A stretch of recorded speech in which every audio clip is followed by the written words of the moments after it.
recognising vandals of our future. We do recognise it is a legitimate art form. Some call it street art, some call it vandalism. But as the colourful images continue to pop up across the Sydney CBD, it has become a hot topic for Sydneysiders. The City of Sydney Council's way of coping with the issue is cause for even more controversy. The City of Sydney Council spends $3 million every year on graffiti removal, but at the same time they're funding street art classes such as the stenciling class taught here at the Pine Street Art Centre.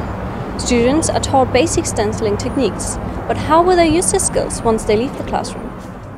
The darker grey, that's something I buffed. Sean Danger Foley is a former student of the stenciling class offered by the Pine Street Art Centre.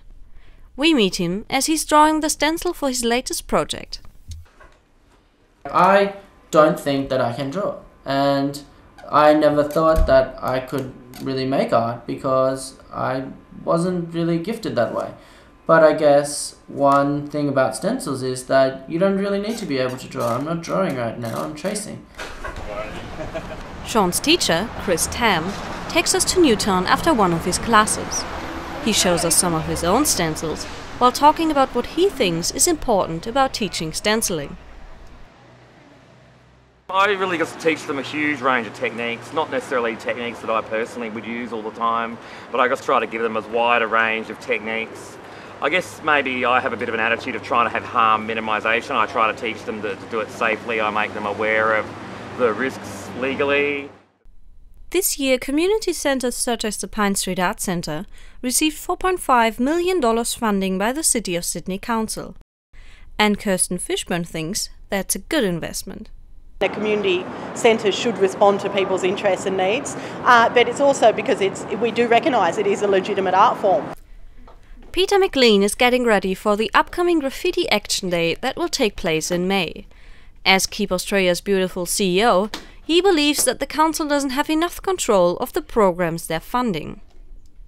I know that there is either very little or no regulation in place whatsoever to actually make sure that we're not engaging illegal vandals, and I certainly believe that it's a huge potential to be funding, supporting and recognising vandals of our future.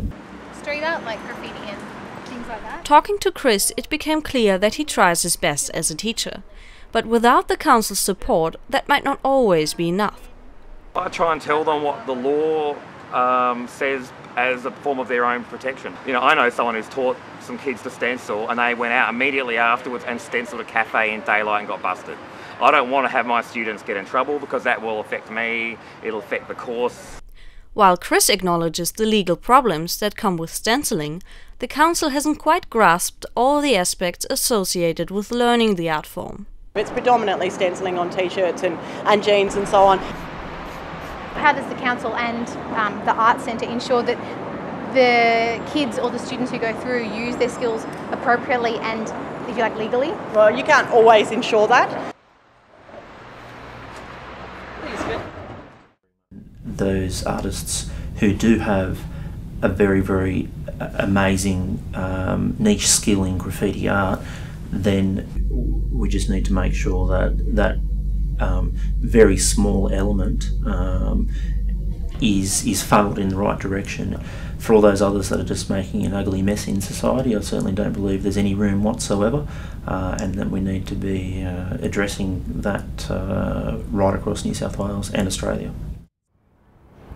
Street art classes have the potential to have a positive impact on the communities, but it's in streets like these where there's both a mixture of legal and illegal street art where it becomes obvious that there's no well-developed strategy in place. Rather, the council has adopted a patch-up approach that leaves a lot of room for illegal street art. To be entirely honest with you, there are some street artists who really prefer to do things on the sly and illegally, and that's part of their art form itself. Now, as long as they're happy for council to come along and remove it, we're not going to have an argument with that artist.